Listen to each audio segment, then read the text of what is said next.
আসসালামু আলাইকুম শিক্ষার্থীবৃন্দ, আশা করি তোমরা সবাই ভালো আছো। আজকে আমরা শুরু করব সাইটোপ্লাজমীয় অঙ্গাণু, এবং এই সাইটোপ্লাজমীয় অঙ্গাণুর মধ্যে যে দুইটা খুব বেশি ইম্পর্ট্যান্ট, মাইটোকন্ড্রিয়া এবং প্লাস্টিড, এইগুলো নিয়ে আজকে আমরা আলোচনা করব। তো চলো শুরু করা যাক। আচ্ছা, তো দেখো মাইটোকন্ড্রিয়া এটা হচ্ছে একটা সাইটোপ্লাজমীয় অঙ্গাণু এবং খুব গুরুত্বপূর্ণ একটা অঙ্গাণু। কারণ দেখো এটাকে কি নামে ডাকা হয়? Power house of cell. Power house of cell, কোষের শক্তিঘর, কোষের শক্তিঘর। তার মানে সমস্ত শক্তি এই মাইটোকন্ড্রিয়ার মধ্যেই উৎপন্ন হয়। এজন্য একে কি বলা হচ্ছে? কোষের শক্তিঘর, power house of the cell. Very very important, MCQ এর জন্য আমাদের এটা খুব বেশি ইম্পর্ট্যান্ট যে মাইটোকন্ড্রিয়াকে কি নামে ডাকা হয়? Power house of the cell, অথবা কোষের শক্তিঘর বা power house of the cell আমরা কোন অঙ্গাণুকে বলে থাকি? ঠিক আছে। আচ্ছা, এরপরে আসো যে গ্রিক মাইটোস, আমরা একটু বিভাজন করে দেখব যে মাইটোকন্ড্রিয়া শব্দটাকে বিভাজন করে দেখব এই শব্দটা আসলে কোন শব্দ থেকে এসেছে এবং এটার আসলে অর্থটা কি। তো দেখো মাইটোস গ্রিক ওয়ার্ড, এটা মানে গ্রিক ওয়ার্ড, গ্রিকের সংক্ষিপ্ত রূপ এটা, Greek word thread. Mitos meaning thread. Thread মানে কি? সূত্র বা সুতা, ঠিক আছে, বা সুতার বলতে পারি, সুতার মতো, থ্রেড। আর কন্ড্রিয়ন এটা মানে কি? গ্রেইন মানে কি? দানা। গ্রেইন মানে দানা, তার মানে কি? এটা সুতার মতো, ঠিক আছে। তো থ্রেড লাইক গ্রেইন আমরা বলতে পারি। ওকে, এখন দেখো যে এটা কি মাইটোকন্ড্রিয়া আসলে কি, আমরা কোন অঙ্গাণুটাকে মাইটোকন্ড্রিয়া বলবো। যদি আসে যে মাইটোকন্ড্রিয়া কি, 1 নম্বরের জন্য জ্ঞানমূলক প্রশ্নের জন্য, তাহলে তোমরা এইভাবে লিখতে পারো যে দ্বিস্তরী আবরণী বা ঝিল্লি দ্বারা আবদ্ধ যে সাইটোপ্লাজমস্থ অঙ্গাণুতে ক্রেবস চক্র, ইলেকট্রন ট্রান্সপোর্ট সিস্টেম, ঠিক আছে, ইত্যাদি ঘটে থাকে এবং শক্তি উৎপন্ন হয়। Last one is very important, শক্তি উৎপন্ন হয়, ঠিক আছে। তো এটা আসলে কি? আমরা জানি যে এটা একটা সাইটোপ্লাজমস্থ অঙ্গাণু এবং এটা দ্বিস্তরী ঝিল্লি বিশিষ্ট। কয়টা ঝিল্লি আছে? 2টা ঝিল্লি আছে, 2 স্তর বিশিষ্ট ঝিল্লি আছে, দ্বিস্তরী ঝিল্লি বা আবরণী দ্বারা আবদ্ধ। এবং এখানে কোন কোন প্রক্রিয়াগুলো সংঘটিত হয়, অর্থাৎ এটার কাজ কি? এখানে দেখো যে ক্রেবস চক্র এবং ইলেকট্রন ট্রান্সপোর্ট সিস্টেম, এই প্রক্রিয়াগুলো মাইটোকন্ড্রিয়ার মধ্যে হয়ে থাকে। তো দেখো এই দুটো আসলে কার ধাপ? এগুলা কিন্তু শ্বসনের ধাপ। এগুলা কিসের ধাপ? এগুলো হচ্ছে শ্বসনের ধাপ, তাই না? এগুলা হচ্ছে শ্বসনের ধাপ।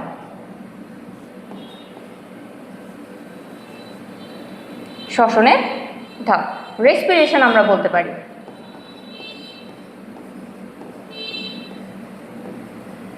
রেসপিরেশনের ধাপ, অর্থাৎ কোন রেসপিরেশন? কোষীয় রেসপিরেশন, সেলুলার রেসপিরেশন। কোষের মধ্যে যে রেসপিরেশন প্রক্রিয়াটা ঘটে এটা হচ্ছে কি? Cellular respiration. এই ক্রেবস চক্র এবং ইলেকট্রন ট্রান্সপোর্ট চক্র, তো এই দুইটা ইম্পর্টেন্ট ধাপ এবং এগুলা কোথায় ঘটে? মাইটোকন্ড্রিয়নের মধ্যে ঘটে। আচ্ছা, এখন আমরা আসি যে আমরা পড়েছিলাম যে শ্বসনের প্রথম ধাপ, সেটাকে কি বলা হচ্ছিল? গ্লাইকোলাইসিস। তো গ্লাইকোলাইসিসটা কোথায় ঘটে? গ্লাইকোলাইসিস ঘটে সাইটোপ্লাজমের মধ্যে। আর এই যে ক্রেবস চক্র, আরেকটা ছিল অ্যাসিটাইল কোয়ে, অ্যান্ড এই দুইটা হচ্ছে ক্রেবস চক্র ইলেকট্রন ট্রান্সপোর্ট সিস্টেম। এগুলো কোথায় ঘটে? মাইটোকন্ড্রিয়ার মধ্যে ঘটে, এটা একটু মনে রাখতে হবে। এরপরে আমরা আসি আমাদের নেক্সট যে টপিক, সেটা হচ্ছে যে আবিষ্কার। মাইটোকন্ড্রিয়াটা আসলে আবিষ্কার কিভাবে হয়েছিল, কারা প্রথম দেখেছিলেন, কোথায় দেখেছিলেন, এগুলো আমরা একটু পড়ব। দেখো যে আবিষ্কার করেছিলেন কে? কলিকার আবিষ্কার করেছিলেন মাইটোকন্ড্রিয়া, অর্থাৎ সাইটোপ্লাজমের মধ্যে যে এমন একটা অঙ্গাণু আছে, এটা তিনি প্রথম আবিষ্কার করেছিলেন, দেখেছিলেন। এটা তোমাদের জন্য ইম্পর্টেন্ট। আর নেক্সট দেখো ওয়াল্টার ফ্লেমিং সূত্রাকার মাইটোকন্ড্রিয়া দেখেন এবং নাম দেন কি?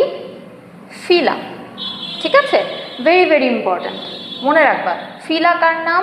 মাইটোকন্ড্রিয়ার নাম। কে দিয়েছিলেন? Walter Fleming.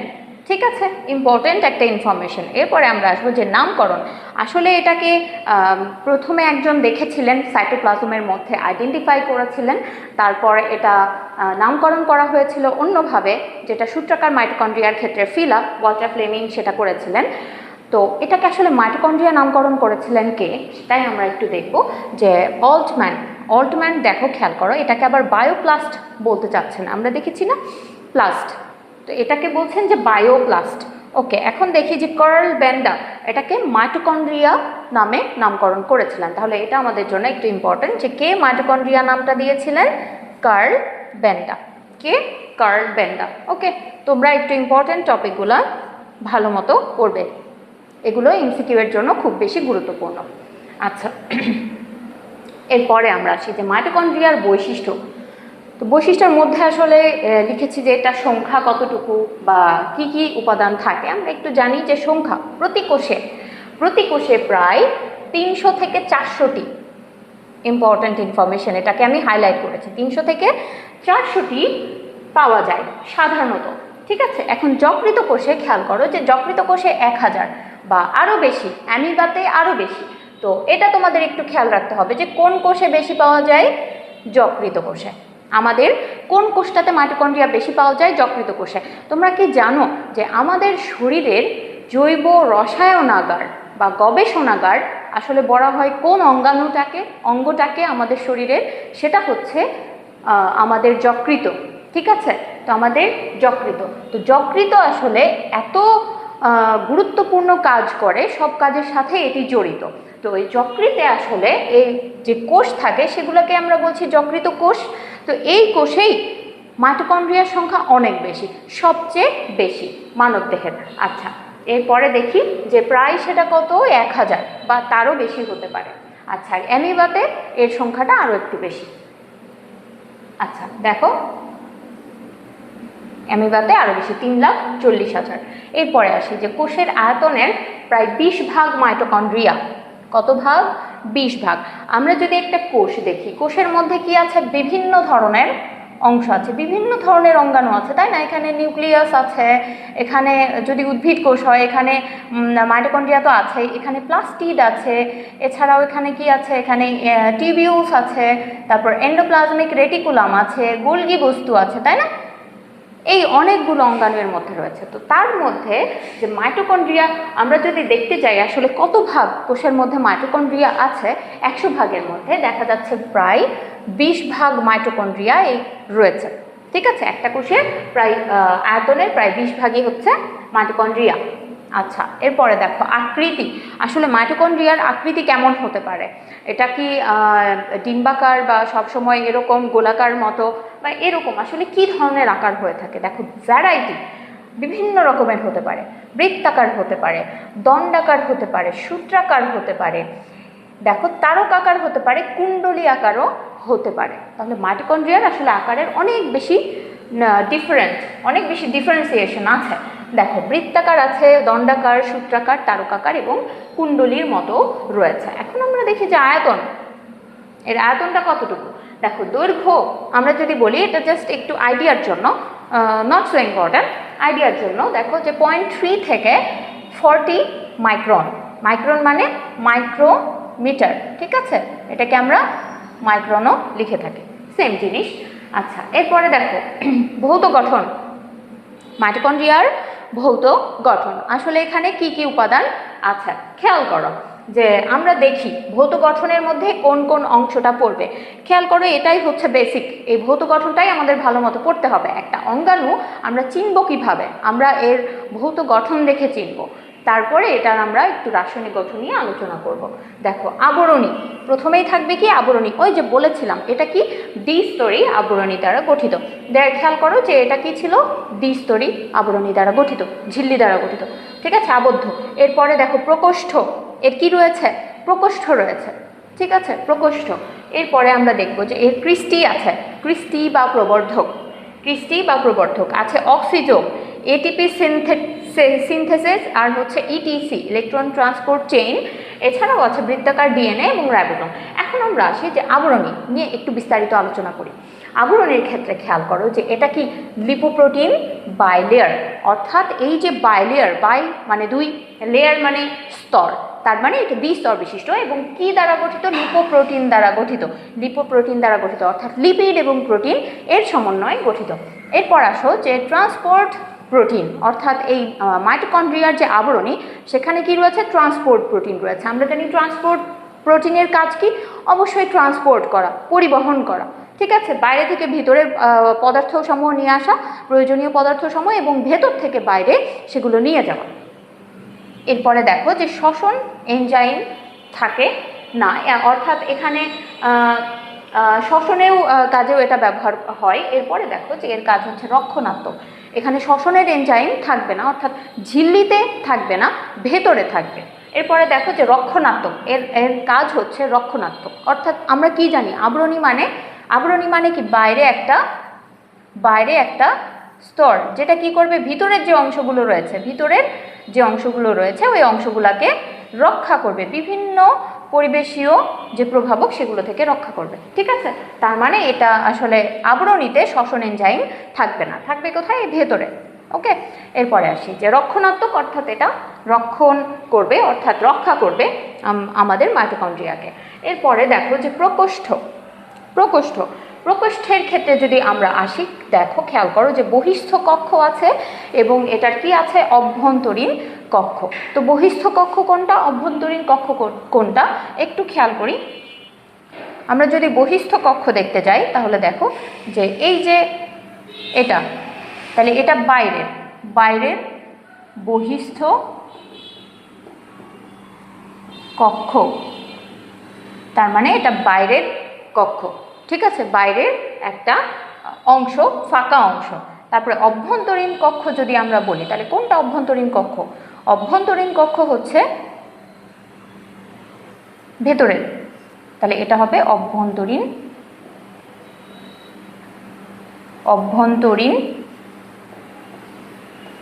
কক্ষ, ঠিক আছে। আচ্ছা, তো বাহিরের হচ্ছে বহিস্থ কক্ষ এবং ভেতরেরটাকে আমরা বলবো অভ্যন্তরীণ কক্ষ। আচ্ছা, এরপরে আসো যে আমরা আসি যে ক্রিস্টি বা প্রবর্ধক এবং অক্সিজোম, এটিপি সিনথেসিস বা ইটিসি, তারপরে হচ্ছে বৃত্তাকার ডিএনএ ও রাইবোজোম, আমরা একটু গঠনগুলো বিস্তারিত পড়ি, ঠিক আছে। তো খেয়াল করো এই যে এইটা একটা মাইটোকন্ড্রিয়ন, একটা কি? মাইটোকন্ড্রিয়ন। আমরা এক বচনে এটাকে কি বলি? মাইটোকন্ড্রিয়ন। আর যখন বহু বচন বলবো তখন আমরা এটাকে বলবো কন্ড্রিয়ন, ঠিক আছে, চিত্র মাইটোকন্ড্রিয়ন। আচ্ছা, খেয়াল করো তো এটা আসলে একটা 3D চিত্র। আমরা যদি এটাকে একটু সহজভাবে দেখাতে চাই তাহলে কিভাবে আমরা এটাকে দেখাবো? দেখো, মাইটোকন্ড্রিয়া, আমাদের ফিগার একটু আর্ট করা শিখতে হবে। সবসময় খেয়াল রাখবা যে আমরা ফিগার দেখে যদি পড়তে যাই তাহলে আমাদের জন্য খুব বেশি ইজি হয়, তাই না?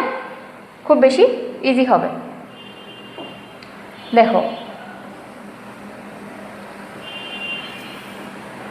খুবই সহজ, তোমরা একটু প্র্যাকটিস করলেই সম্ভব। আচ্ছা দেখো, তাহলে এটা হচ্ছে বাইরের প্রাচীর, বহিস্তর, এটাকে আমরা কি বলবো? বহিস্তর।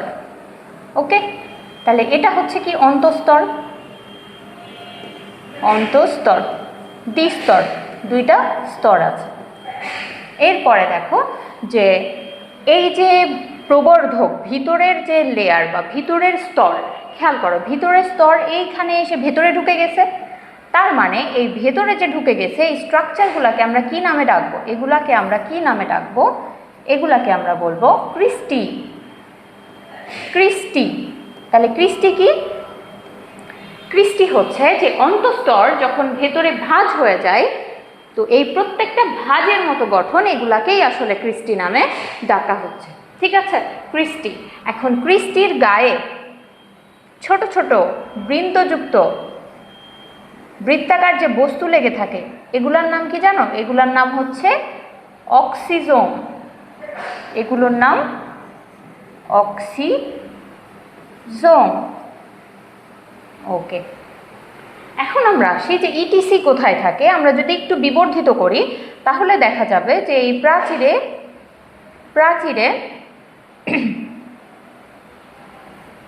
বেশ কিছু এনজাইম সহ একটা ইউনিট থাকে। তো ইউনিটগুলোকে আমি শুধু আকার দেখিয়েছি, আসলে এখানে থাকে বিভিন্ন ধরনের এনজাইমস, বিভিন্ন ধরনের উপাদান যেগুলো ইটিসি ইলেকট্রন ট্রান্সপোর্ট চেইনটাকে নিয়ে যেতে বা সচল রাখতে গুরুত্বপূর্ণ ভূমিকা পালন করে। তো এগুলা বিভিন্ন শেপের মাধ্যমে আমি দেখিয়েছি, এটা জাস্ট শেপ আর কি।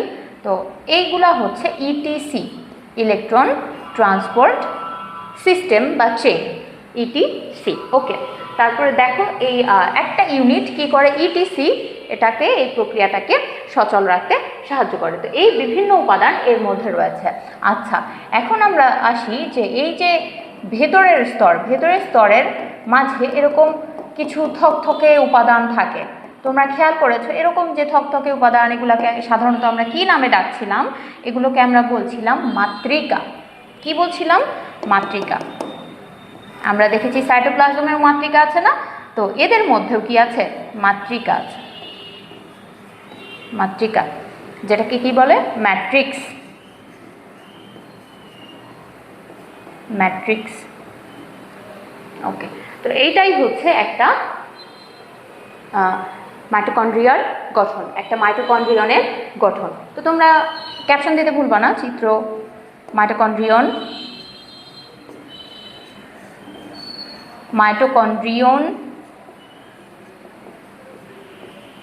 ভৌত গঠন। খুবই ইজি, বিষয়গুলো কিন্তু খুবই ইজি। জটিল বইয়ে অনেক কিছু আছে, তুমি একটু পড়া শুরু করো, একটু কিওয়ার্ডগুলো পড়া শুরু করো, আমাদের ক্লাস দেখে আগে শুরু করলে আস্তে আস্তে তুমি দেখবে যে এটা অনেক ইজি হয়ে যাচ্ছে। বিষয়গুলো কিন্তু আমরা বুঝলে আমাদের কাছে খুব সহজ, কিন্তু আমরা আসলে বাইরে থেকে দেখে আসলে ইচ্ছা করে না এত কঠিন পড়া। কিন্তু পড়াশোনা আসলে তুমি যদি করতে থাকো দেখবা যে একসময় এটা অনেক ইজি হয়ে গেছে। তো এইটাই হচ্ছে আমাদের ভৌত গঠন। দেখো, আমরা আবরণী সম্পর্কে জেনেছি, আমরা প্রকোষ্ঠ সম্পর্কে জেনেছি, বাইরের প্রকোষ্ঠ এবং ভেতরের প্রকোষ্ঠ, এবং দেখো ক্রিস্টি বা প্রবর্ধক আমরা জেনেছি, অক্সিজোম, এটিপি সিনথেসিস ও ইটিসি, যেটা হচ্ছে বিভিন্ন ধরনের এনজাইমস মিলে একটা ইউনিট গঠন করে ভেতরের মেমব্রেনে। ঠিক আছে, তো সেগুলোকে আমরা একসাথে বলবো ইটিসি বা এটিপি সিনথেসিস এনজাইমস। আচ্ছা, এরপরে দেখো বৃত্তাকার ডিএনএ ও রাইবোজোম। বৃত্তাকার ডিএনএ ও রাইবোজোম অর্থাৎ মাইটোকন্ড্রিয়াতে কিন্তু এরকম বৃত্তাকার ডিএনএ থাকে, আবার কিছু কিছু জায়গাতে এরকম রাইবোজোমও থাকে। তার মানে এখানে থাকে রাইবোজোম,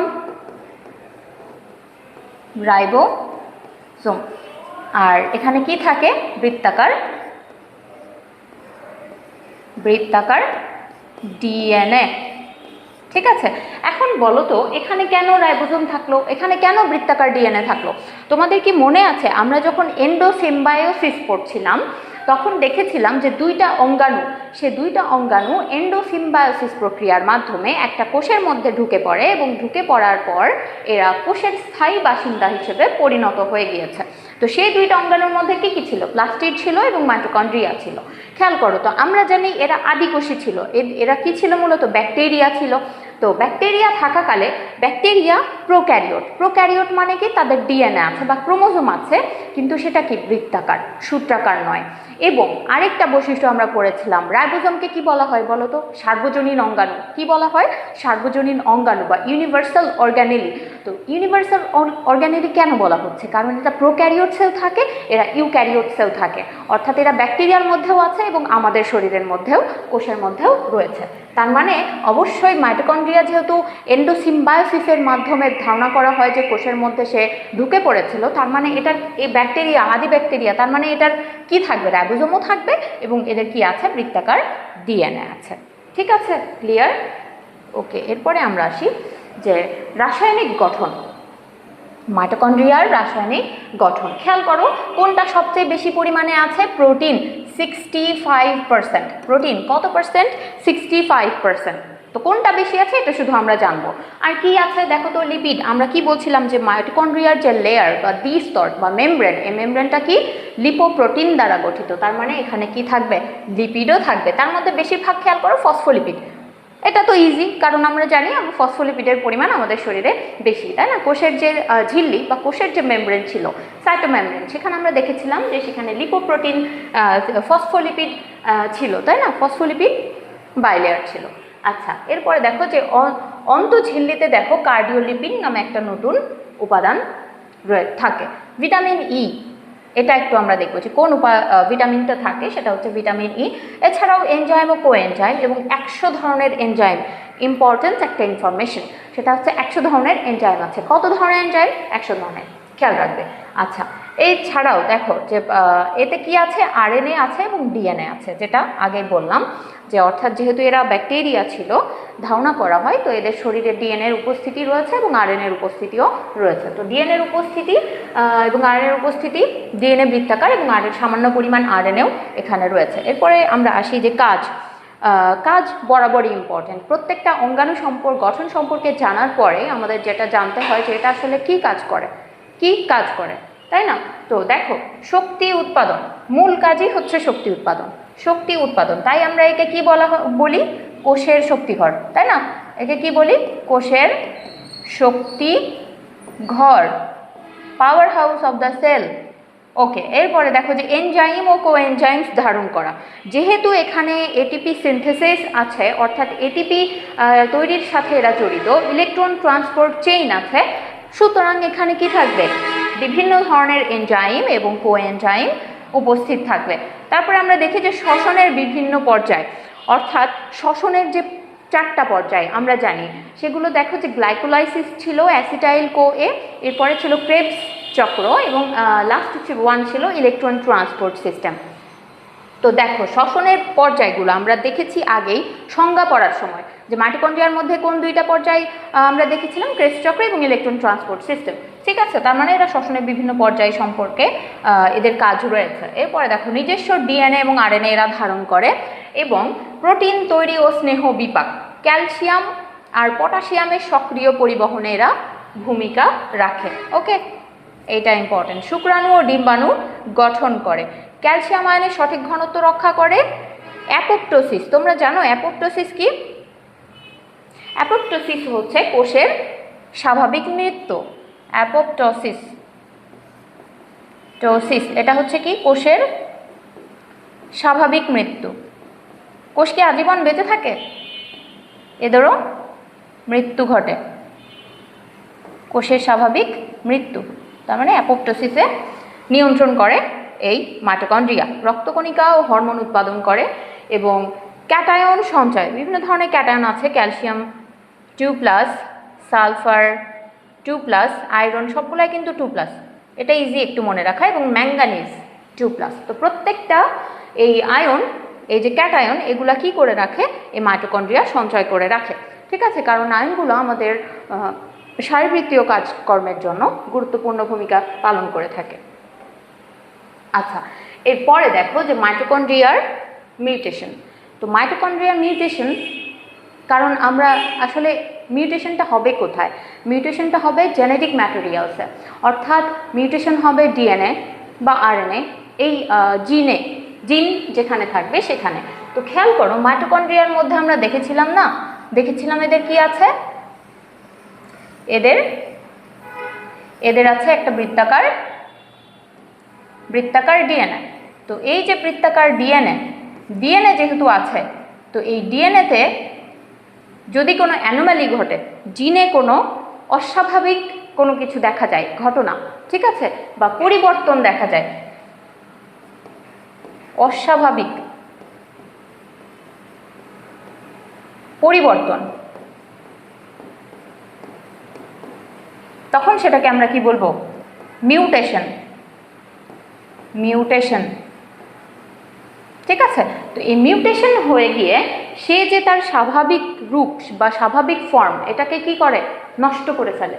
ঠিক আছে, তো বিভিন্ন কারণে এই মিউটেশনটা হতে পারে। আমরা প্রতিনিয়ত দূষিত পরিবেশে বসবাস করছি, অবস্থান করছি, আমাদের চারিপাশে, এবং ইভেন আমাদের খাদ্যাভ্যাস, এগুলোর কারণে অথবা বিভিন্ন ক্ষতিকর কেমিক্যালসের কারণে এই পর্যায়গুলো ঘটতে পারে বা মিউটেশন ঘটতে পারে। ঠিক আছে, তো মিউটেশন যখন ঘটে যাবে, সেটা স্বভাবতই একটু খারাপই হয়, তো এইসব অঙ্গাণুর ক্ষেত্রে, তো মিউটেশনের ক্ষেত্রে এখানে অস্বাভাবিক পরিবর্তন হবে এবং সেটা কি তৈরি করবে, কোষের বিভিন্ন অ্যাবনর্মালিটিস তৈরি করবে। তো মিউটেশনের কারণে আসলে বিভিন্ন রোগ হয়ে থাকে, বিভিন্ন রোগ বা বিভিন্ন অস্বাভাবিকতা যেটাকে আমরা বলছি ডিসঅর্ডার্স আমরা মানুষের মধ্যে দেখতে পাই। ঠিক আছে, তো এইটা একটু খেয়াল রাখবা যে এটা কোথায় হয়, এই জিনের মিউটেশনের কারণে, বা যেহেতু ডিএনএ আছে, এখানে জিন আছে, ক্রোমোজোম আছে, তো সেইখানে অস্বাভাবিক পরিবর্তনের মাধ্যমে মিউটেশনটা হয় এবং সেটা অনেক অস্বাভাবিক যে পরিবর্তন, সে পরিবর্তনগুলো বা ডিসঅর্ডার্স প্রকাশ পায়, লক্ষণগুলো প্রকাশ পায়। তো এটা আসলে ভালো কিছু নয়, এটা আসলে খারাপ। আচ্ছা, এন্ডোসিম্বায়ন, তাহলে খেয়াল করো মাইটোকন্ড্রিয়া কি, মাইটোকন্ড্রিয়া একটা এন্ডোসিম্বায়ন, তাই না? কারণ কি আমরা জানি মাইটোকন্ড্রিয়া, কারণ আমরা জানি যে আসলে এরা ছিল কি একটা বায়বীয় ব্যাকটেরিয়া। কি ছিল বলো তো? বায়বীয় ব্যাকটেরিয়া,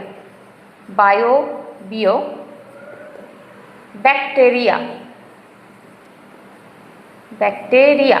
তো এই বায়বীয় ব্যাকটেরিয়া হুট করে একটা কোষের মধ্যে, এই একটা কোষ নিউক্লিয়াস কোষের মধ্যে কি করেছে, ঢুকে পড়েছে। তো কোষের মধ্যে যখন সে ঢুকে পড়বে, সে কি হয়ে গেছে, কোষটার স্থায়ী বাসিন্দা হয়ে গেছে। কোষের মধ্যে সে তার নিজের জায়গা করে নিয়েছে এবং ওখানেই বসবাস শুরু করেছে। ঠিক আছে, তাহলে ওই কোষের মধ্যেই সে বসবাস শুরু করেছে। তখন আমরা বলছি যে এটা আসলে মাইটোকন্ড্রিয়া হিসেবে রূপান্তরিত হয়ে গিয়েছে। অর্থাৎ মাইটোকন্ড্রিয়া আগে আমাদের কোষের মধ্যে ছিল না, এটা কোথায় ছিল, একটা ব্যাকটেরিয়া হিসেবে পরিবেশে ছিল। তো এই জন্যই ঠিক এই ঘটনাটাকে এন্ডোসিম্বায়োসিস, এই ঘটনাটাকে কি বলা হয় জানো, এন্ডোসিম্বায়োসিস। এন্ডো মানে ভিতরে, সিম্বায়োসিস মানে একসাথে বসবাস করা। ঠিক আছে, এন্ডোসিম্বায়োসিস। আর যেহেতু মাইটোকন্ড্রিয়া এন্ডোসিম্বায়োসিস প্রক্রিয়ায় কোষের মধ্যে এসেছে, জন্য আমরা মাইটোকন্ড্রিয়াকে কি বলবো, এন্ডোসিম্বায়ন। ওকে, তার মানে মাইটোকন্ড্রিয়া হচ্ছে একটা এন্ডোসিম্বায়ন। ঠিক আছে, আচ্ছা এরপরে দেখো আমরা নেক্সট যে ইম্পর্ট্যান্ট অঙ্গাণু আছে সেটা সম্পর্কে একটু আলোচনা করব। সেটা হচ্ছে প্লাস্টিড। অর্থাৎ প্লাস্টিড কি, উদ্ভিদ কোষের একটা গুরুত্বপূর্ণ অঙ্গাণু, তাই না? কারণ কি আমরা জানি যে অঙ্গাণুর মধ্যে সৌরশক্তি রাসায়নিক শক্তিতে রূপান্তরিত হয় এবং এই যে শক্তি, এর উপরেই উদ্ভিদ থেকে শুরু করে পুরো জীবজগৎ আমরা পর্যন্ত নির্ভরশীল এবং আমরা এর উপরেই বেঁচে আছি। আচ্ছা দেখো, প্লাস্টিড আসলে কি আমরা একটু জানবো। প্লাস্টিড কি, তো খেয়াল করো যে প্লাস্টিড লিপোপ্রোটিন ঝিল্লি দ্বারা আবদ্ধ, অর্থাৎ এটাও একটা ঝিল্লিবদ্ধ অঙ্গাণু। আমরা পড়েছিলাম না শুধুমাত্র ঝিল্লিবিহীন অঙ্গাণু, আমরা কি পড়েছিলাম, সেরা কি ছিল, সেন্ট্রিওল আর রাইবোসোম। ওকে, দেখো লিপোপ্রোটিন ঝিল্লি দ্বারা সীমিত সাইটোপ্লাজমস্থ সর্ববৃহৎ, তার মানে কোষের মধ্যে সবচেয়ে বড় অঙ্গাণুটা আকারের দিক থেকে কি বা কোনটা, সেটা যদি আমরা দেখি, সেটা দেখো কি, সর্ববৃহৎ হচ্ছে প্লাস্টিড। ঠিক আছে, তো সর্ববৃহৎ প্লাস্টিড এর আকারের সবচেয়ে বড়। আমরা একটু খেয়াল রাখবো যে কোষের সর্ববৃহৎ অঙ্গাণুর নাম কি, প্লাস্টিড। আচ্ছা, তাহলে দেখো লিপোপ্রোটিন ঝিল্লি দ্বারা সীমাবদ্ধ সাইটোপ্লাজমস্থ সর্ববৃহৎ ক্ষুদ্রাঙ্গের নাম হচ্ছে প্লাস্টিড। এর পাশাপাশি তোমরা দিতে পারো সংজ্ঞা হিসেবে, সংজ্ঞার মধ্যে যে এটার কাজ কি, কাজ তোমরা বলতে পারো যে এরা উদ্ভিদে বা কোষে খাবার তৈরির কাজে অত্যন্ত গুরুত্বপূর্ণ ভূমিকা পালন করে। আচ্ছা, এরপরে আমরা একটু দেখি যে আবিষ্কার ও নামকরণ, যে কে এটাকে প্রথম দেখেন, কোথায় দেখেন এবং আবিষ্কার করেছেন, আর নামকরণটা আসলে প্লাস্টিড হিসেবে নামকরণটা কে করেছেন।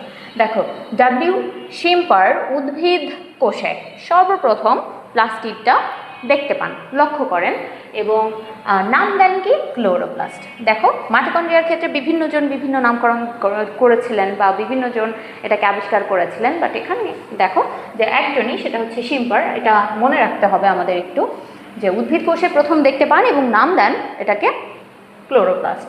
ক্লোরো মানে সবুজ, সবুজ, প্লাস্টিড, সবুজ প্লাস্টিড, ঠিক আছে, ক্লোরোপ্লাস্ট। এরপরে দেখো বিস্তৃতি, আসলে আমরা কোথায় এই সবুজ প্লাস্টিড বা প্লাস্টিডটাকে দেখতে পারবো? দেখো খেয়াল করো, অবশ্যই উদ্ভিদ কোষে, অবশ্যই উদ্ভিদ কোষে। কখনো কনফিউজড হবে না, এইসব প্রশ্ন অনেক বেশি কনফিউজিং। আসলে ছেলেমেয়েরা কঠিন, যারা ভালো স্টুডেন্ট তারা কঠিন প্রশ্ন কোনোদিন ভুল করে না। তারা কি ভুল করে? আসলে সহজগুলাই ভুল করে, কারণ তারা আসলে ভাবে না যে এত সহজ প্রশ্ন করবে বা এত সহজ এটা আসবে। আচ্ছা, আমরা একটু দেখবো যে প্রকারভেদ গঠনটা আমরা দিয়েছি, তোমরা খেয়াল করো যে এই যে এটা একটা প্লাস্টিড, এটা কি একটা প্লাস্টিড, যেহেতু সবুজ আমরা এটাকে বলছি ক্লোরোপ্লাস্ট। এটাকে কি বলছি? ক্লোরোপ্লাস্ট। ওকে, তাহলে এটা হচ্ছে একটা প্লাস্টিড, সবুজ প্লাস্টিক। প্রকারভেদ আসি, তো প্রকারভেদটা এটা আবুল হাসান স্যারের বই থেকে নেওয়া। দেখো প্লাস্টিক, প্লাস্টিকটাকে প্রথমত আমরা দুই ভাগে ভাগ করব।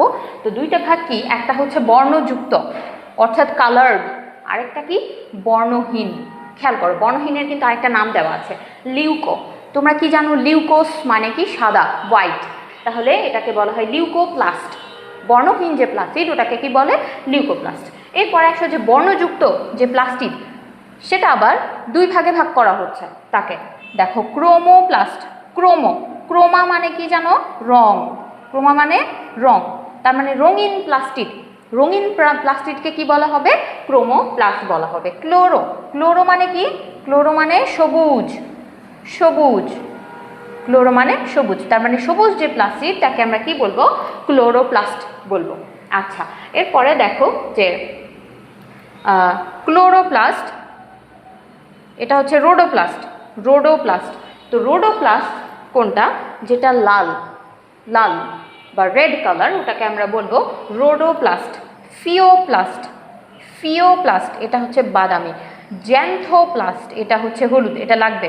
ওকে, জ্যান্থোপ্লাস্ট। এরপরে দেখো ক্যারোটিনোপ্লাস্ট, কমলা, এটাও লাগবে। তার মানে বুঝতে পারছো এই দুইটা একটু ইম্পর্টেন্ট। জ্যান্থোপ্লাস্ট এটা কেমন? হলুদ, এবং ক্যারোটিনোপ্লাস্ট দেখো ক্যারোটিন, ক্যারোট, ক্যারোট মানে কি? গাজর, গাজরের কালার কেমন? কমলা। তো এই ক্যারোটিনোপ্লাস্টের কালার কেমন হবে? কমলা। আচ্ছা, এরপরে দেখো বর্ণহীন যে প্লাস্টিড, এই যে বর্ণহীন প্লাস্টিড, এটাকে আবার তিন ভাগে ভাগ করা হচ্ছে। কিসের ভিত্তিতে ভাগ করা হচ্ছে? তাদের কাজের ভিত্তিতে ভাগ করা হচ্ছে। দেখো যে লিউকোপ্লাস্ট সেটা হচ্ছে প্রথমে মতো অ্যামাইলোপ্লাস্ট, দ্বিতীয়ত অ্যালিউরোপ্লাস্ট, তৃতীয়ত ইলায়োপ্লাস্ট। এই তিনটা ভাগে ভাগ করা হচ্ছে, অ্যামাইলোপ্লাস্ট, অ্যালিউরোপ্লাস্ট এবং ইলায়োপ্লাস্ট। দেখো আমরা জানি কি যে অ্যামাইলোপ্লাস্ট, অ্যামাইলোপ্লাস্ট এখানে কি করবে? এটা শ্বেতসার জাতীয়, শ্বেতসার জাতীয় যে খাবারগুলা, সে খাবারগুলা এরা সঞ্চয় করে রাখবে, সঞ্চয় করে রাখবে, ঠিক আছে। আচ্ছা, এরপরে দেখো অ্যালিউরোপ্লাস্ট, এটা কি করবে? অ্যালিউরোপ্লাস্ট, অ্যালিউরোপ্লাস্ট কি করবে? প্রোটিন জাতীয় খাদ্যগুলো সঞ্চয় করে রাখবে। এবং খেয়াল করো ইলায়োপ্লাস্ট, ইলায়োপ্লাস্ট এটা কি করবে? স্নেহ পদার্থ সঞ্চয় করে রাখবে, ঠিক আছে। তাহলে আমরা একটু জানলাম যে অ্যামাইলোপ্লাস্ট কি করবে? শ্বেতসার জাতীয়, অ্যালিউরোপ্লাস্ট কি করবে? প্রোটিন জাতীয়, এবং ইলায়োপ্লাস্ট স্নেহ পদার্থ, স্নেহ পদার্থ সঞ্চয় করে রাখবে। ওকে, এরপরে দেখো যে প্রকারভেদ আমরা একটু পড়বো বিস্তারিত, যে প্রধানত তিন প্রকার। কত প্রকার? তিন প্রকার। খেয়াল করো লিউকোপ্লাস্ট, লিউকোপ্লাস্ট, লিউকো মানে কি জানো? সাদা, লিউকোস সাদা, তাহলে সাদা প্লাস্টিকটাকে কি বলা হবে? লিউকোপ্লাস্ট। আচ্ছা, তো এরা কেমন? বর্ণহীন, বর্ণহীন। দেখো এদের কোথায় আমরা আসলে পাবো? কোথায় এদের অবস্থানটা কোথায়? তো যেসব জায়গা, উদ্ভিদের কোন জায়গাগুলো বর্ণহীন আমরা দেখি, দেখো যেসব জায়গা মাটির নিচে থাকে, উদ্ভিদের মূল, মূলের অগ্রভাগ, তাই না? আমরা যখন একটা মূল বের করি উদ্ভিদের, মূলের যে অগ্রভাগ আছে, অগ্রভাগটা কেমন হয়? বর্ণহীন হয় বা সাদা হয়। মূলের অগ্রভাগ। তারপরে কোথায় হতে পারে? ভ্রূণে হতে পারে, ভ্রূণ। তারপরে হতে পারে ভ্রূণমূল, ভ্রূণে সব কিছু, ভ্রূণমূল। হতে পারে ভ্রূণমুকুল, ভ্রূণমুকুল। ঠিক আছে? তো এই যে জায়গাগুলো, সেখানে কি আসলে দেখো সূর্যের আলো কিন্তু পৌঁছায় না, অর্থাৎ এই জায়গাগুলো নেই। যে প্লাস্টিড আমরা পাবো সেটা হচ্ছে কি লিউকোপ্লাস্ট, অর্থাৎ সাদা সাদা প্লাস্টিড বা বর্ণহীন প্লাস্টিড, বা যে জায়গাগুলো উদ্ভিদের ভেতরে থাকবে এখানে আমরা পাবো লিউকোপ্লাস্ট। ওকে, এরপরে দেখো যে আকার ও আকৃতি। আকার ও আকৃতি এরা আসলে বিভিন্ন রকমের হতে পারে, বিভিন্ন আকার আকৃতির হতে পারে, বিভিন্ন আকৃতির হতে পারে। আচ্ছা, এরপরে দেখো যে প্রকারভেদ। প্রকারভেদ আমরা পড়ে ফেলেছি, ওই যে তিনটা, অ্যামাইলোপ্লাস্ট, অ্যামাইলোপ্লাস্ট, ইলায়োপ্লাস্ট, ইলায়োপ্লাস্ট। তারপরে কি ছিল 3 নম্বর? অ্যালিউরোপ্লাস্ট,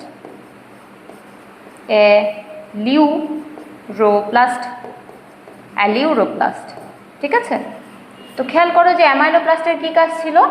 সঞ্চয় করা। তো কি জাতীয় খাবার সঞ্চয় করা? শ্বেতসার, তাই না? শ্বেতসার জাতীয় খাবার কি করে রাখবে? খাবার সঞ্চয়, শ্বেতসার জাতীয় খাবার সঞ্চয়। আচ্ছা, এরপরে ইলায়োপ্লাস্টটা কি করবে? তেল বা চর্বি, তেল বা চর্বি জাতীয় খাবার যেগুলো আছে এগুলা সঞ্চয় করবে। ওকে, আর অ্যালিউরোপ্লাস্ট কি করবে? প্রোটিন জাতীয় খাবার আছে, এই প্রোটিন জাতীয় খাবারগুলো সে সঞ্চয় করে রাখবে। আচ্ছা, তাহলে দেখো যে সঞ্চয় কি করে? সঞ্চয় করে, অর্থাৎ 3 ধরনের সঞ্চয় আমরা দেখতে পারলাম। অর্থাৎ এটা কার্বোহাইড্রেট বা হচ্ছে আমরা বলছি শ্বেতসার জাতীয় খাবার সঞ্চয় করে রাখতে পারে, প্রোটিন এবং তেল বা লিপিড জাতীয় খাবার এটা সঞ্চয় করে রাখতে পারে। এরপরে দেখো যে স্টার্চ থেকে, ইম্পর্টেন্ট একটা কথা, স্টার্চ থেকে শ্বেতসার তৈরি করা, অর্থাৎ স্টার্চ থেকে এরা শ্বেতসার তৈরি করতে পারে। ঠিক আছে? অর্থাৎ স্টার্চ জাতীয় যে উপাদান আছে ওইগুলা ভেঙে সে শ্বেতসার জাতীয় মানে অল্টারনেট করে সে শ্বেতসার জাতীয় খাবার তৈরি করতে পারে। আচ্ছা দেখো, এরপরে আসি আমরা আমাদের লিউকোপ্লাস্টের কাজ বা লিউকোপ্লাস্ট সম্পর্কে এগুলোই। এখন আমরা আসবো যে একটু ক্রোমোপ্লাস্ট, আমরা একটু পড়বো ক্রোমোপ্লাস্ট। তো ক্রোমা মানে কি? রং, কালার, রঙিন। তার মানে আমরা বলতে পারি এরা কেমন প্লাস্টিড? রঙিন প্লাস্টিড। ঠিক আছে? এরা কেমন? রঙিন। দেখো কাজ, এদের কাজ কি? দেখো রঙিন আসলে উদ্ভিদের কোন অংশগুলো? আমাদের শুধু চোখে পড়ে ফুল, তাই না? আমরা সাধারণত দেখি যে ফুলগুলো হয় রঙিন, অনেক ফুল রঙিন। এরপরে কি আছে? কিছু কিছু উদ্ভিদের পাতাও রঙিন, আবার কিছু কিছু উদ্ভিদের ফলও রঙিন, তাই না? আবার কিছু কিছু উদ্ভিদের মূল রঙিন। তো এই যে রঙিন অংশগুলোকে ওখানে আমরা কি পাবো? সে অংশগুলোতে আমরা পাবো ক্রোমোপ্লাস্ট বা রঙিন প্লাস্টিড পাবো। কাজ দেখো কি কাজ করবে? পরাগায়নে সাহায্য করবে। অর্থাৎ একটা ফুলের মধ্যে কি থাকে? ফুলে কি থাকে? আমরা জানি যে পরাগ থাকে, পরাগরেণু থাকে। তো একটা ফুল থেকে আরেকটা ফুলে আসলে পোকামাকড় অ্যাট্রাক্ট হবে কখন? যখন ফুলের কালার দেখে বা নেকটারের জন্য সে অ্যাট্রাক্ট হবে এবং সেইখানে আসবে। আসার সময় কি করবে? এক ফুল থেকে আরেক ফুলে যাওয়ার সময় এই পরাগায়নটা সংঘটিত করবে। ওকে, বা আমরা এটাকে বলতে পারি তো পরাগায়নের বিভিন্ন ধরন আছে, স্বপরাগায়ন, পরপরাগায়ন, যাই হোক এটা এই অধ্যায়ের বিষয় না। তো এইভাবে আসলে এটা পরাগায়নে সাহায্য করে। ওকে, এরপরে আসি ক্লোরোপ্লাস্ট। দেখো খেয়াল করো ক্লোরোপ্লাস্ট। তো আমরা একটু আসি যে ক্লোরোপ্লাস্টকে আমরা কোথায় পাবো? অবস্থান আমরা একটু দেখে নিই। অবস্থান কোথায় পাবো? ফুল, রঙিন পাতা, উদ্ভিদের বিভিন্ন অংশ বা বিভিন্ন অংশ, বিভিন্ন অংশ। ইভেন আমরা কোথায় দেখতে পাবো? মূলে, মূলে। যেমন উদাহরণ, ভেরি ভেরি ইম্পর্ট্যান্ট, সেটা হচ্ছে গাজর। গাজরে কি দেখতে পারি আমরা? ক্যারোটিনোপ্লাস্ট, ক্যারোটিনোপ্লাস্ট অর্থাৎ যেটা কমলা, কমলা রঙের। ঠিক আছে, এটা ইম্পর্টেন্ট আমাদের জন্য। তো এই ইনফরমেশনটা তোমরা একটু ভালো মতো খেয়াল রাখবে, মনে রাখবে। ওকে, এরপরে দেখো যে ক্লোরোপ্লাস্ট, ক্লোরোপ্লাস্ট। তো ক্লোরোপ্লাস্টটা কেমন হবে এটা বুঝতেই পারছো, সবুজ। এটা কেমন? সবুজ প্লাস্টিক। তো সবুজ আসলে ক্লোরোফিল এ, দুই ধরনের এই রঙের জন্য আসলে এটাকে সবুজ বলা হয়, বা মূল তাই দুই ধরনের রং, একটা হচ্ছে ক্লোরোফিল এ এবং ক্লোরোফিল বি, এই দুইটা। তো এই ক্লোরোফিল এ এবং ক্লোরোফিল বি এখানে উপস্থিত থাকে, ক্লোরোপ্লাস্টের মধ্যে উপস্থিত থাকে। এবং এছাড়াও আরও কী কী আছে দেখো, খেয়াল করো, ক্যারোটিন আছে অর্থাৎ কমলা, কমলাও আছে কিছু পরিমাণ, ক্যারোটিনও আছে, এবং জ্যান্থোফিল, জ্যান্থোফিল কী ছিল? হলুদ, হলুদও কিছু পরিমাণে রয়েছে। ঠিক আছে, তো খুবই সামান্য, বেশি রয়েছে ক্লোরোফিল এ এবং ক্লোরোফিল বি। আচ্ছা দেখো, এরপরে কাজ আমরা দেখি যে কাজটা কি। মূল কাজ খাদ্য তৈরি করা, খাদ্য তৈরি করা। কারণ আমরা জানি যে উদ্ভিদের সবুজ অংশে খাবার তৈরি হয়। তো কেন সবুজ অংশে খাবার তৈরি হয়? কারণ সবুজ অংশে কি আছে? সবুজ অংশে ক্লোরোপ্লাস্ট আছে।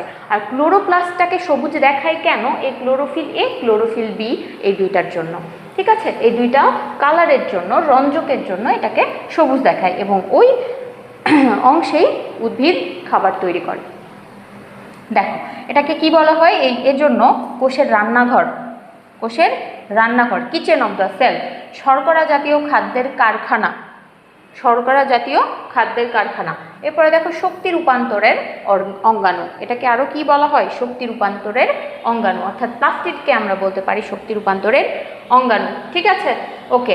এরপরে দেখো সংখ্যা, কারণ এখানে যদি দেখি যে শক্তি আসলে কোন শক্তি কোন শক্তিতে রূপান্তরিত হয়, আমরা জানি যে সৌরশক্তি আছে, সৌরশক্তি, তাই না?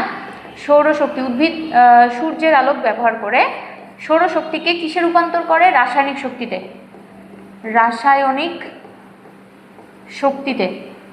ঠিক আছে, তার মানে এখানে কি হয়? শক্তি রূপান্তরিত হয়। সংখ্যা আমরা দেখি যে এটা আসলে সংখ্যাটা কেমন, কত। আমরা দেখব যে উচ্চ শ্রেণীর উদ্ভিদে 10 হতে 40টি, 10 হতে 40টি থাকে। ঠিক আছে, অর্থাৎ যে হায়ার যে প্ল্যান্টগুলো রয়েছে সেখানে 10টা হতে 40টা আমরা প্লাস্টিকের সংখ্যা বা পর্যবেক্ষণ করে থাকব। আকৃতি আমরা আসি যে উচ্চ শ্রেণীর উদ্ভিদের লেন্সের মতো। দেখো, খেয়াল করো, এটা একটা ইম্পর্টেন্ট ইনফরমেশন। উচ্চ শ্রেণীর উদ্ভিদে কেমন? লেন্সের মতো। লেন্স কেমন হয়? অনেকটা এরকম উপবৃত্তাকার, তাই না? তো এটা হচ্ছে লেন্সের মতো, আকৃতি লেন্সের মতো। আচ্ছা, এরপরে দেখো যে এছাড়াও এরা হচ্ছে কি? নিম্ন শ্রেণীর উদ্ভিদ, নিম্ন শ্রেণীর উদ্ভিদ। তো নিম্ন শ্রেণীর দেখো, এই যে এরা সবগুলাই হচ্ছে উদ্ভিদ, আসলে এরা হচ্ছে শৈবাল, বা আমরা এদেরকে বলতে পারি অ্যালগি। ঠিক আছে, এই অ্যালগিতে বিভিন্ন ভ্যারাইটির, বিভিন্ন আকৃতির ক্লোরোপ্লাস্ট আমরা দেখতে পাবো। খেয়াল করো যে ক্ল্যামাইডোমোনাস এটার ক্লোরোপ্লাস্টটা কেমন? পেয়ালাকৃতি, অর্থাৎ পেয়ালার মতো। ঠিক আছে, পেয়ালার মতো বা কাপ শেপড, আমরা এটাকে কি বলতে পারি? কাপ শেপড, কাপের মতো। আচ্ছা, এরপরে দেখো যে স্পাইরোগাইরা, এটা একটা ইম্পর্ট্যান্ট ইনফরমেশন। স্পাইরোগাইরা আমি মার্ক করেছি, হাইলাইট করেছি, তার মানে এটা পড়তে হবে। স্পাইরোগাইরা, এখানে দেখো সর্পিলাকার, স্পাইরাল। ক্লোরোপ্লাস্টের কেমন গঠন? সর্পিলাকার। ঠিক আছে, আচ্ছা, এরপরে দেখো ওজোগোনিয়াম, এখানে জালিকাকার। জিগনেমা, এখানে তারকাকার, তারার মতো, স্টার শেপড। এরপর আসি ইউলোথ্রিক্সে কেমন? ফিতা, আংটি বা গার্ডল। ফিতা, আংটি বা গার্ডেল আকৃতি। ইউরোথ্রিক্স আমরা নেক্সট পড়ব, আমাদের বিস্তারিত পড়তে হবে ইউরোথ্রিক্স, এবং সেখানে দেখা যাবে ফিতা, আংটি বা গার্ডেল এগুলো মতো ক্লোরোপ্লাস্টের আকৃতি। আচ্ছা, পিথোফোরা এটা কেমন? গোলাকার। পিথোফোরায় গোলাকার। ঠিক আছে, তো এইরকম বিভিন্ন শেপড প্লাস্টিড আমরা দেখতে পাই। প্লাস্টিডের এই যে ভ্যারিয়েশন, এটা কিন্তু লোয়ার প্ল্যান্ট, নিম্ন শ্রেণীর উদ্ভিদে এই যে অ্যালগি, এগুলো সবই কিন্তু শৈবাল। ঠিক আছে, এগুলো সবই শৈবাল। তো শৈবালে এরকম ভ্যারাইটির আমরা দেখে থাকবো, এবং দুইটা আমাদের করতে হবে, স্পাইরোগাইরা অ্যান্ড ইউলোট্রিক্স আমাদের করতে হবে। সবগুলো করতে পারলে তো খুবই ভালো। আচ্ছা, তারপরে আমরা উৎপত্তি একটু আসি। এরা কি এন্ডোসিম্বায়ন, ওই যে মাইটোকন্ড্রিয়ার মতো সিমবিয়ন্ট, এরা এন্ডোসিমবিয়ন্ট। অর্থাৎ কি? অর্থাৎ এরা কি করে, বাইরে থেকে একটা কোষের অভ্যন্তরে ঢুকে পড়েছিল। এরা কি ছিল? সালোক সংশ্লেষণকারী। সবুজ, এরা কি ছিল? সালোক সংশ্লেষণকারী, সালোক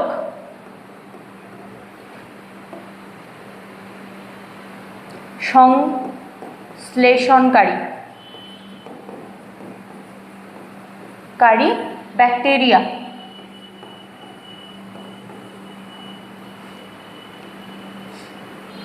ব্যাকটেরিয়া এরা আদিকালে ধারণা করা হয় যে আসলে এই সালোক সংশ্লেষণকারী ব্যাকটেরিয়া ঢুকে পড়েছিল একটা কোষের মধ্যে, তো একটা কোষের মধ্যে যখন সে ঢুকে গিয়েছে, সে ওখানে স্থায়ী বাসিন্দা হিসেবে থেকে গিয়েছে। তখন আমরা ওই সেলটাকে কি বলছি? Plant sell. এবং ওই সেলটা কি করতে পারে? ফটোসিনথেসিস করতে পারে, এবল টু ফটোসিনথেসিস, অর্থাৎ সালোক সংশ্লেষণ করতে পারে, এবল টু ফটোসিনথেসিস। ঠিক আছে, তাহলে এইভাবে ঠিক প্লাস্টিডের উৎপত্তি হয়েছিল একটা কোষের মধ্যে। অথবা আমরা এটা প্রথম কথা যে আসলে কিভাবে এসেছিল, এবং উৎপত্তি আরেকভাবে হতে পারে যে কোষের মধ্যে সে রয়েছে, একটা প্ল্যান্ট সেলে এই প্লাস্টিড রয়েছে। যখন সেল ডিভিশন হবে, তোমরা জানো মাইটোসিসের সময় কি হয়? প্রত্যেকটা অঙ্গাণু সমানভাবে বিভাজিত হয় সেল ডিভিশনের সময়। সেল ডিভিশন, তাহলে দুইটা ওয়ের মাধ্যমে এটা আসলে উৎপত্তি হতে পারে। এন্ডোসিম্বায়ন্টের মাধ্যমে তো প্রথম একটা কোষের মধ্যে ঢুকেছিল ধারণা করা হয়, এবং এরা সেল ডিভিশন যখন হয় একটা প্ল্যান্ট সেলের মাইটোসিস, তখন কি হয়? অঙ্গাণুগুলো সমানভাবে বিভাজিত হয়। ঠিক আছে, বন্টন হয়। তো ওই সময় এই প্লাস্টিডটাও বিভাজিত হয়, অর্থাৎ একটা প্লাস্টিড থেকে, পূর্বের প্লাস্টিড থেকে নতুন প্লাস্টিড তৈরি হয়। এরকমভাবে উৎপত্তি হয়ে থাকে। ঠিক আছে, আচ্ছা, এরপরে আসি যে ক্লোরোপ্লাস্টের ভৌত গঠন, অর্থাৎ এটা আসলে কোন কোন উপাদান দিয়ে তৈরি আমরা একটু দেখো উপাদানগুলো একটু দেখো যে কি কিওয়ার্ড দিয়ে আমরা এটাকে মনে রাখতে পারি। আমাদের আছে এখানে ছয়টা ভৌত গঠন, 6 ভাগে ভাগ করা হয়েছে। আবরণী ঝিল্লি, অর্থাৎ এখানে কি রয়েছে? আবরণী দ্বারা আবৃত, এই অঙ্গাণুটাও আবরণী দিয়ে আবৃত। আর কি আছে? স্ট্রোমা বা ম্যাট্রিক্স, অর্থাৎ এর ম্যাট্রিক্স রয়েছে, মাতৃকা। অবশ্যই মাতৃকা থাকবে, আমরা মাইটোকন্ড্রিয়ার ক্ষেত্রেও দেখেছিলাম যেখানে মাতৃকা ছিল। আচ্ছা, থাইলাকয়েড ও গ্রানাম। ঠিক আছে, আচ্ছা, এরপর দেখো স্ট্রোমা, ল্যামেলি, ফটোসিনথেটিক ইউনিট ও এটিপি সিনথেসিস, এটা আমরা মাইটোকন্ড্রিয়ার ক্ষেত্রেও দেখেছিলাম, তবে ওখানে ফটোসিনথেটিক ইউনিট ছিল না, ওখানে ছিল ইটিসি। ঠিক আছে, ইলেকট্রন ট্রান্সপোর্ট চেন। আচ্ছা, এরপরে ডিএনএ ও রাইবোসোম এখানে থাকবে, সেম অ্যাজ মাইটোকন্ড্রিয়া। এখন আমরা যদি একটু স্ট্রাকচারটা দেখি প্লাস্টিডের, তাহলে সেটা কেমন দেখাবে।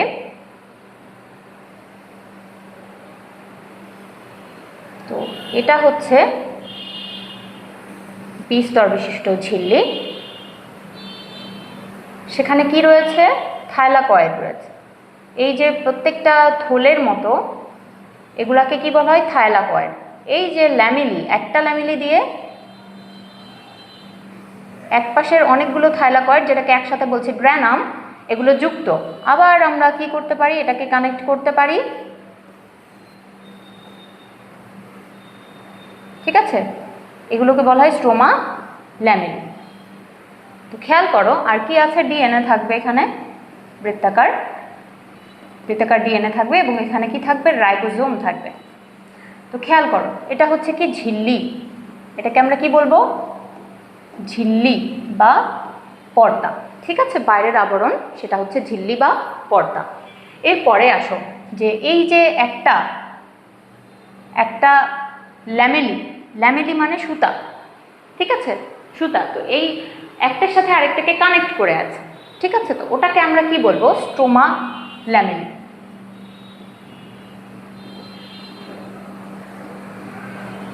ল্যামেলা। আচ্ছা, এরপরে দেখো যে এই যে গাদা করে আছে একটা গাদা, এই গাদাটাকে আমরা কি বলবো? এই গাদাটাকে আমরা বলবো গ্রানা, গ্রানাম, এক বচনে গ্রানাম, ঠিক আছে, গ্রানাম। এখন এখানে কি আছে? মাতৃকা আছে না? মাতৃকা, মাতৃকার মধ্যে উপাদানগুলো অবস্থিত, তাই না? থকথকে মাতৃকা আছে, তো মাতৃকার মধ্যে উপাদানগুলো অবস্থিত। মাতৃকাগুলোকে আমরা কি বলবো? মাতৃকাকে কি বলবো আমরা? স্ট্রোমা। মাতৃকাকে আমরা বলবো স্ট্রোমা। ওকে, স্ট্রোমা। আচ্ছা, এরপরে দেখো যে আর আমাদের কি থাকলো? থাইলাকয়েড। থাইলাকয়েড, এই যে প্রত্যেকটা গাদা, প্রত্যেকটার গাদার এক একটা প্লেট, এই যে একটা প্লেট, এই একটা সিঙ্গেল প্লেটকে আমরা কি বলবো? থাইলাকয়েড। থাইলাকয়েড, থাইলাকয়েড, ঠিক আছে। আচ্ছা, এরপরে দেখো যে এটা হচ্ছে ডিএনএ, ডিএনএ, অ্যান্ড এখানে থাকবে ribosome, ribosome,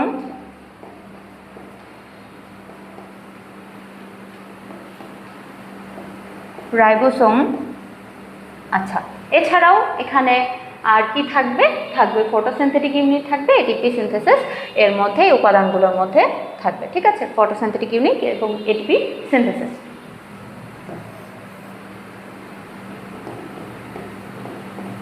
photosynthetic unit and ATP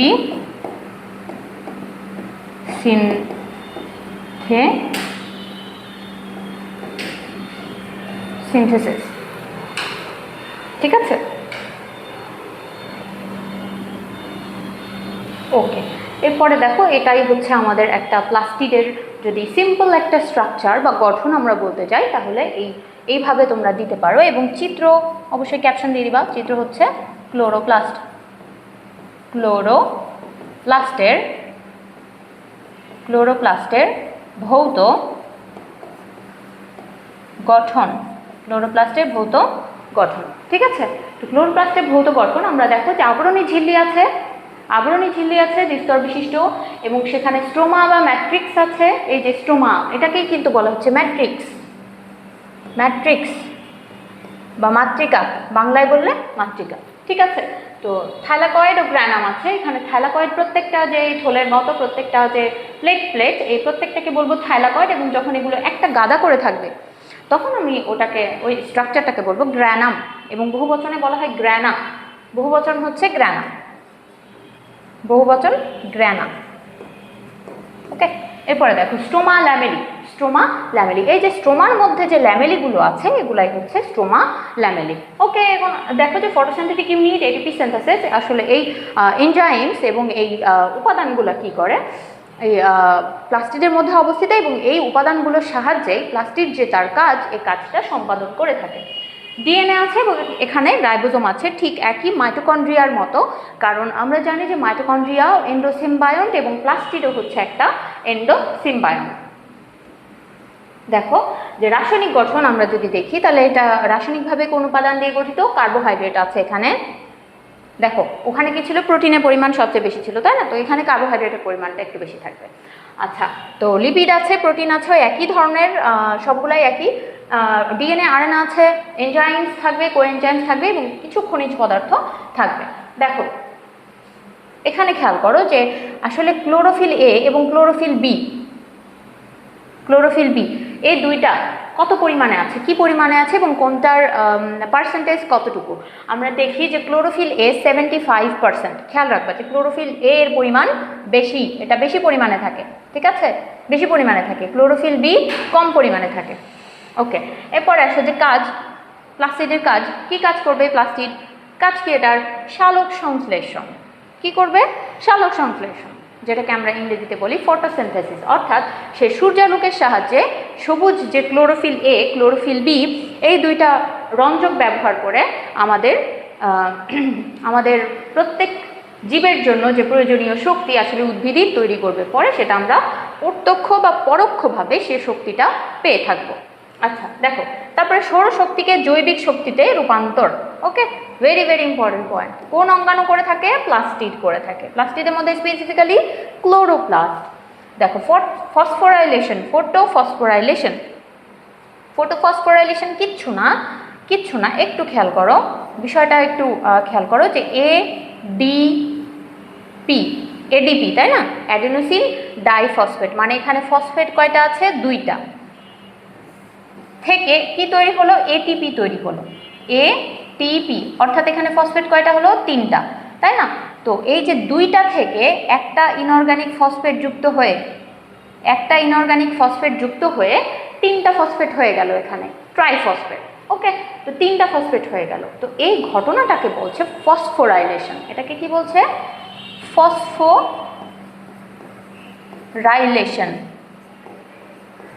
phosphorylation. ঠিক আছে, তো যেহেতু এটা আলোর উপস্থিতিতে হয়, তাই আমরা এটাকে কি বলবো? ফটোফসফোরাইলেশন। ওকে, ক্লিয়ার?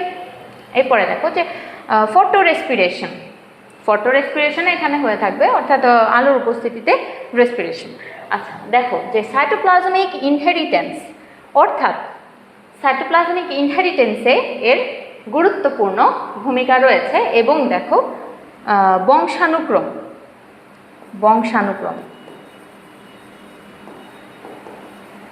অর্থাৎ বংশানুক্রমেও এর ভূমিকা রয়েছে। যেহেতু আমরা দেখতে পাচ্ছি যে এটা একটা সাইটোপ্লাজমীয় অঙ্গাণু, অর্থাৎ সেল ডিভিশনের সময় এটা ডিভিশন হয় এবং বন্টন হয় সমভাবে মাইটোসিসের সময়। তো এটা সাইটোপ্লাজমিক ইনহেরিটেন্স বহন করবে, প্লাস এটা বংশানুক্রমও বহন করবে। কারণ আমরা জানি যেখানে কি রয়েছে? ডিএনএ আছে, তাই না? তার মানে বৃত্তাকার ডিএনএ কি রয়েছে? জিন রয়েছে এখানে। তো এটাও বংশানুক্রমে এটাও সহায়তা করে থাকবে। দেখো আমরা একটু আসি যে প্লাস্টিড, এইটার যে 3টা আমরা ধরন করেছি, ঠিক আছে? তো 3টা ধরনের আসলে আমরা একটু দেখি যে এদের পার্থক্যটা বা রিলেশনটা আমরা কিভাবে বের করতে পারি, কোনটার কাজ কি, কোনটা কেমন। বর্ণ খেয়াল করো, লিউকোপ্লাস্ট কেমন? বর্ণহীন, তাই না? আমরা এখনই পড়লাম যে লিউকোপ্লাস্ট বর্ণহীন, এর কোনো বর্ণ নাই। ক্রোমোপ্লাস্টটা কেমন? রঙিন, বিভিন্ন ধরনের রং হতে পারে, রঙিন। ক্লোরোপ্লাস্টটা কেমন? এটা দেখো বর্ণ কেমন হবে? সবুজ, because of chlorophyll A and chlorophyll B. অবস্থান কোথায়? লিউকোপ্লাস্ট যেসব অংশে উদ্ভিদের সূর্যের আলো পৌঁছায়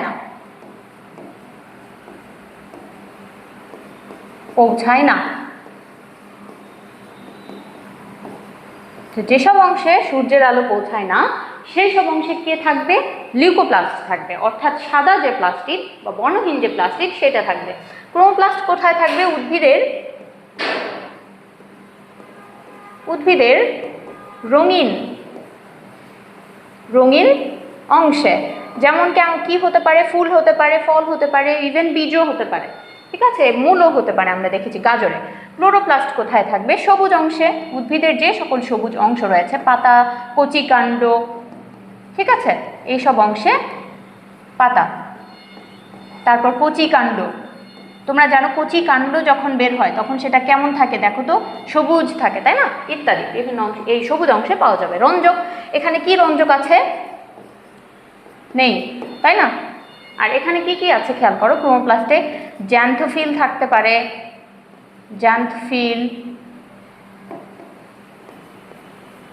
ক্যারোটিন,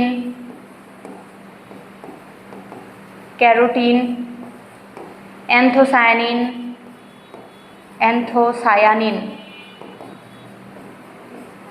ইত্যাদি বিভিন্ন রঞ্জক থাকতে পারে। ক্লোরোপ্লাস্টে কোন রঞ্জক থাকবে বলো তো? ক্লোরোফিল। ক্লোরোফিল, ঠিক আছে। আচ্ছা, উৎপত্তি, এটা আসলে কোথা থেকে উৎপত্তি লাভ করেছে? আমরা বলি যে উদ্ভিদের সবুজ অংশ যখন হঠাৎ করে আলো পায় না, তখন সেই অংশটাতে কি হয়ে যায়? লিউকোপ্লাস্টে পরিণত হয়, অর্থাৎ ক্লোরোপ্লাস্ট থেকে। উদ্ভিদের যে সবুজ অংশ ক্লোরোপ্লাস্ট, সেটা যদি সূর্যের আলো না পায় তখন দেখা যাবে সেটা কি হয়ে যাচ্ছে? সাদা হয়ে যাচ্ছে। তোমরা জানো না যে যখন একটা ঘাসের ওপর, মাঠে যে ঘাস থাকে, ঘাসের ওপর কোনো একটা বস্তু রাখা হলো, অর্থাৎ ইট রাখা হলো, কোনো একটা ইট মনে করো রাখা হয়েছে, সেটা অনেক দিন যাবত আছে, ওটা তুলে ফেলো, তুলে ফেলে দেখবা বেশ কয়েক মাস রাখার পরে দেখবা যে ওটা কি হয়ে গেছে? সাদা হয়ে গেছে, ওই অংশটা সাদা হয়ে গিয়েছে। কারণ কি? সেখানে সূর্যের আলো পৌঁছায়নি। ক্লোরোপ্লাস্ট, ক্লোরোপ্লাস্ট থেকে। বা ক্রোমোপ্লাস্টও হতে পারে, তবে বেশিরভাগই ক্লোরোপ্লাস্ট, ক্রোমোপ্লাস্ট থেকে। তো আর ক্রোমোপ্লাস্ট কোথা থেকে হতে পারে? Leucoplast, leucoplast. আচ্ছা, আর ক্লোরোপ্লাস্ট কোথা থেকে হতে পারে? এটাও লিউকোপ্লাস্ট, লিউকোপ্লাস্ট। অর্থাৎ লিউকোপ্লাস্ট যখন উদ্ভিদের যে সাদা অংশ সেটা যখন সূর্যের আলোর উপস্থিতিতে আসে, তখন দেখা যায়, সংস্পর্শে আসে, তখন দেখা যায় যে সেটা আস্তে আস্তে সবুজ হয়ে যায়। অর্থাৎ এটা লিউকোপ্লাস্ট থেকে তৈরি বা উৎপন্ন হতে পারে। কাজ কি? এটা খাদ্য সঞ্চয়, খাদ্য সঞ্চয় করা। এটা কাজ কি? পরাগায়ন। তোমরা জানো উদ্ভিদের রঙিন অংশে কি হয়? পোকামাকড় আকৃষ্ট হয়, ঠিক আছে, পরাগায়নে সাহায্য করা। ক্লোরোপ্লাস্টে কি? খাদ্য তৈরি, খাদ্য তৈরি করা, ঠিক আছে। দেখো একদম ক্রিস্টাল ক্লিয়ার, সবগুলো খুবই ইজি। একটু খেয়াল করে তোমাদের পড়তে হবে, মাথায় রাখতে হবে, বিষয়গুলো বুঝতে হবে। আসলে সব কিছু মুখস্থ করার মধ্যে আসলে থাকে না, আমাদের কিছু বুঝে পড়তে হবে, ঠিক আছে। তাহলে আমরা কিছু ক্রিয়েটিভ বা কিছু যেই এক্সট্রা অর্ডিনারি প্রশ্নগুলো থাকে ওইগুলো আমরা ইজিলি সলভ করতে পারবো। এরপরে দেখো লাস্ট ওয়ান, মাইটোকন্ড্রিয়া আর প্লাস্টিড। আমরা যেই দুইটা অঙ্গাণু পড়লাম, এই দুইটা অঙ্গাণুর মধ্যে আসলে পার্থক্যটা কোথায়? এই দুইটা অঙ্গাণুর মধ্যে যদি আমি একটু কম্পেয়ার করতে যাই, তাহলে কোথায় কোথায় আমরা পার্থক্য করতে পারি? দেখো, রঞ্জক পদার্থ মাইটোকন্ড্রিয়াতে কি আছে? তাহলে আমরা সিম্পলি বলবো নেই, অনুপস্থিত। ওকে, প্লাস্টিডে কি আছে? তাহলে বলবো আমরা আছে, ঠিক আছে। প্লাস্টিডে বিভিন্ন ধরনের রঞ্জক পদার্থ রয়েছে। অবস্থান, কোথায় অবস্থিত? এটা কোথায় অবস্থিত? দেখো, এটা আমরা জানি যে উদ্ভিদ ও প্রাণী কোষে আমরা বলতে পারি যে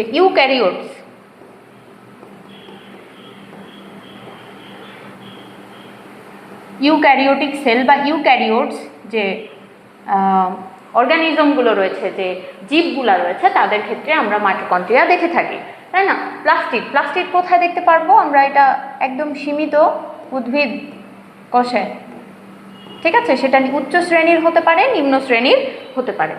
এরপরে দেখো অন্তঃপর্দা। তো মাইটোকন্ড্রিয়ায় অন্তঃপর্দা ভাঁজ বিশিষ্ট, তাই না? অন্তঃপর্দা ভাঁজ বিশিষ্ট।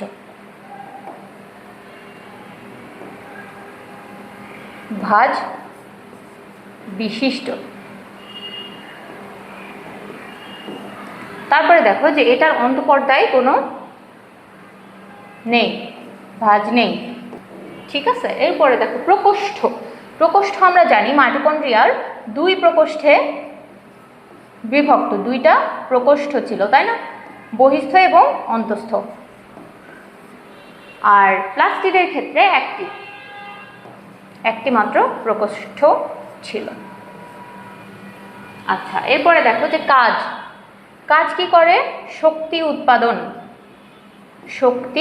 উৎপাদন করে। আমরা এটাকে কি বলছি? Power house of the cell, শক্তি উৎপাদন। এটা কি করে? খাদ্য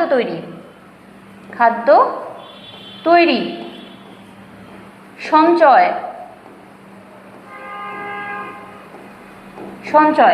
ঠিক আছে। এবং পরাগায়নও হতে পারে। খাদ্য সঞ্চয়, আচ্ছা এখানে আছে এটা করে না, বা আমরা বলতে পারি যে এখানে গ্লাইকোজেন জাতীয় বা সিম্পলি করে না, করে না।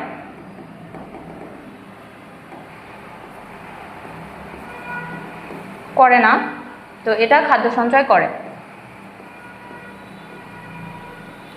আর যদিও করে থাকে তাহলে সেটা কি হতে পারে, করলে গ্লাইকোজেন, গ্লাইকোজেন। আর এটা কি, স্টার্চ। ঠিক আছে, আচ্ছা, বা শ্বেতসার বলতে পারি। রাসায়নিক উপাদান, রাসায়নিক উপাদান আমরা মাইটোকন্ড্রিয়ার ক্ষেত্রে কি দেখেছিলাম, যে প্রোটিন আছে, প্রোটিন, লিপিড, লিপিড আছে, এনজাইম আছে, তাই না?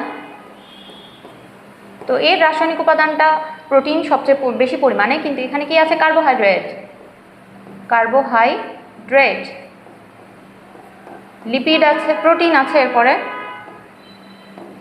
প্রোটিন, লিপিড আছে, লিপিড। ঠিক আছে, তো এই ইত্যাদি।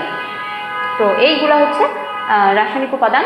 তো আমাদের এই যে পার্থক্যের বিষয় মাইটোকন্ড্রিয়া এবং প্লাস্টিডের মধ্যে, এই বিষয়গুলো যদি আমরা একটু ক্লিয়ার ধারণা রাখি তাহলে আমাদের ক্ষেত্রে অনেক ইজি হয়ে যাবে পড়া এবং এটা তুলনা করা।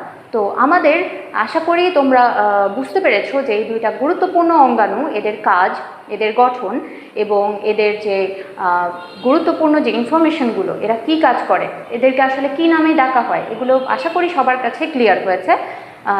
তো আশা করি সবাই তোমরা উপকৃত হবে আমাদের ক্লাসে। তো আজকে এই পর্যন্তই, সবাইকে ধন্যবাদ। আসসালামু আলাইকুম।